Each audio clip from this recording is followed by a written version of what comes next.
Hi, good morning everyone. Now, in today's session, we'll be discussing about.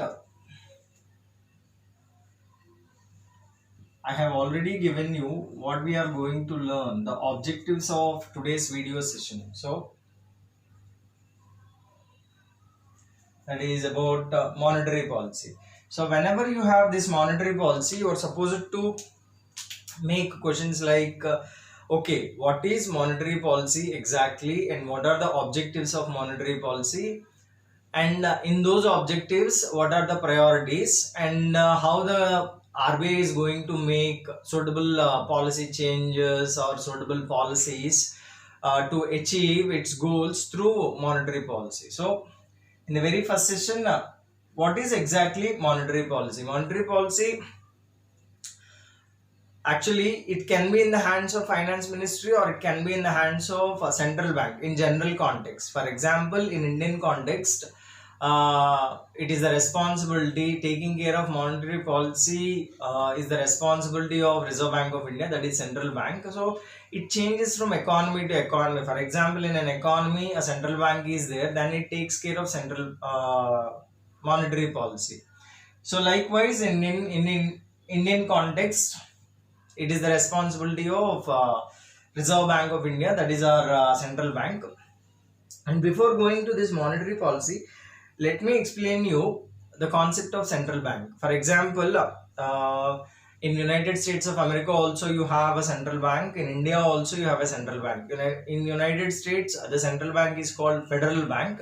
In Indian context, it is called Reserve Bank, because whatever the Reserve Bank concept is there in Indian context, it has been established before independence, and that too under imperial government. So whatever the Britain government or England government is there, we are under an imperial government. So the term Reserve Bank, reserves of the king, reserves of the queen, treasury, etc., etc., etc. So the name of central bank depends on the type of government present in it.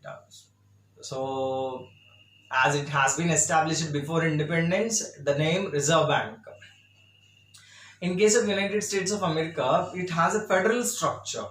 It has 50 states and they'll be following 50 constitutions and one common constitution. It is a pakka federal government. So their central bank is, the Central Bank of United States of America is Federal Bank, and the Central Bank of India is Reserve Bank. The name itself suggests that okay, what kind of polity used to be there, and we have been continuing the same name of Reserve Bank of India after independence also. But after independence, we made some changes in the acts which are related to the functioning of the Reserve Bank of India. For example, Reserve Bank of India Act 1934 is there. We made some changes, and then we have Banking Regulation Act, and each and every time whenever there is a requirement of changes in Banking Regulation Act, we are doing that. So again, coming back to this concept, I hope you got the difference between Federal Bank and Reserve Bank.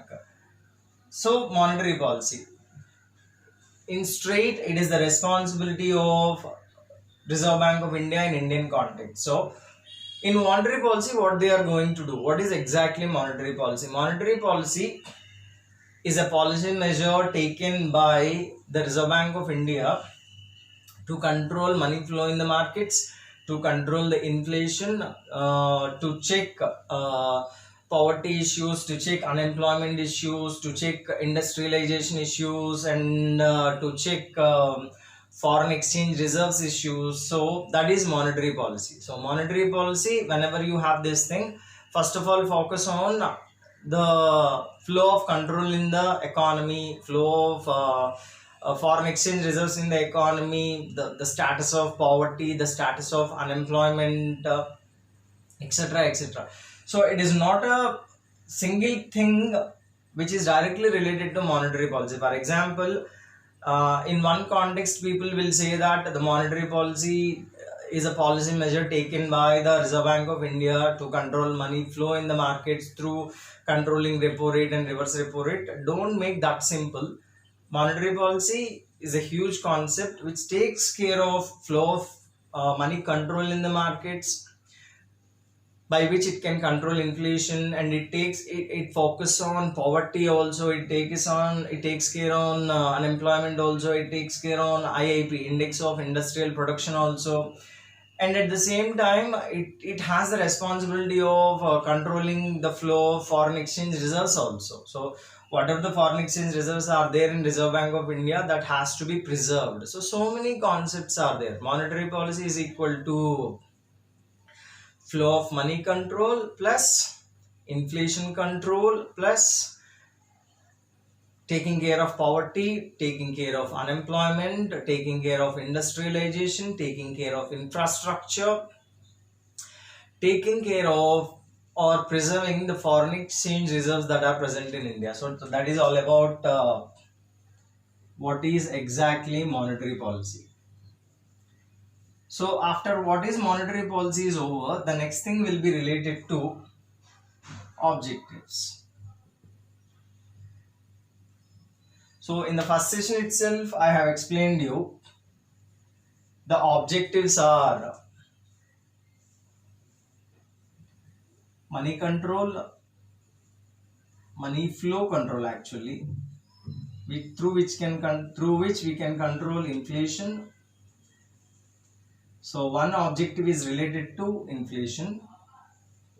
Second objective is related to poverty, unemployment, industrialization, etc., etc. So they are called multiple indicators, MI.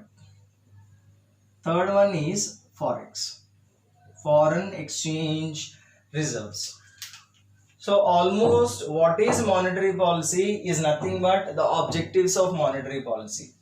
So money control through which inflation can be controlled, multiple indicators, poverty, unemployment, industrialization, infrastructure. Third one, foreign exchange reserves, preserving the dollars or the euros, whatever may be the foreign exchange. So foreign exchange reserves preserving. So the very first question is related to what is monetary policy. The second question is related to what are the objectives. Now in third one, we will be focusing on this beautiful concept called inflation.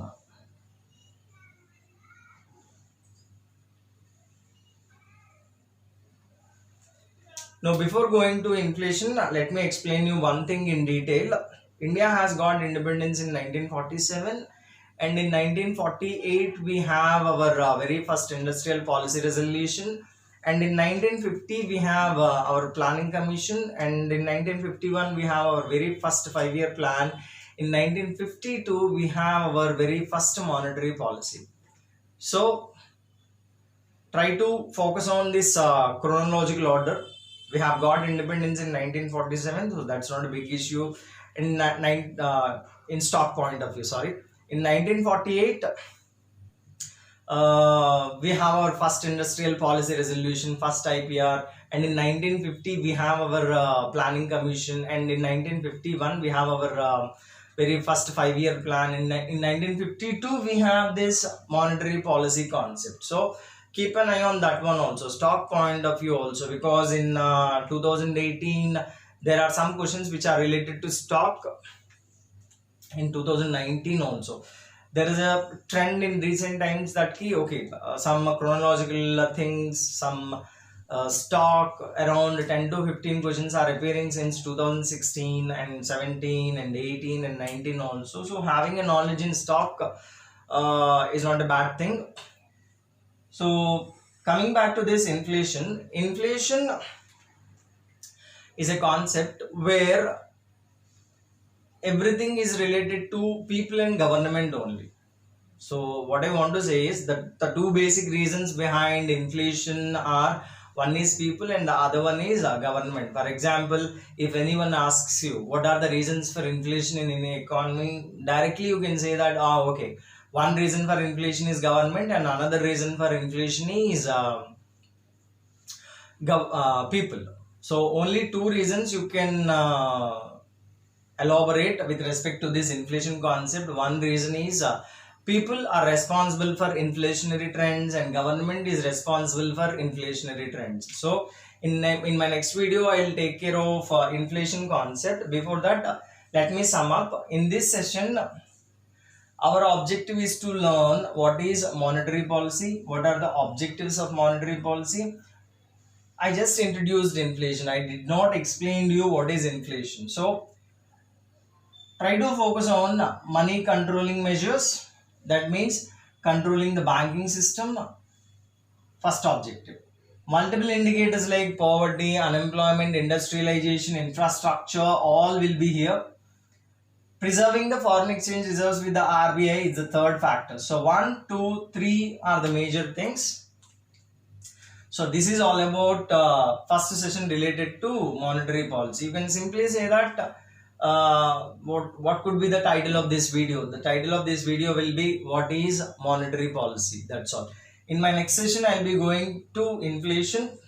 First, I'll explain you inflation, then reasons for inflation, then types of inflation, then what are the steps taken by the central bank to control inflation. Thank you.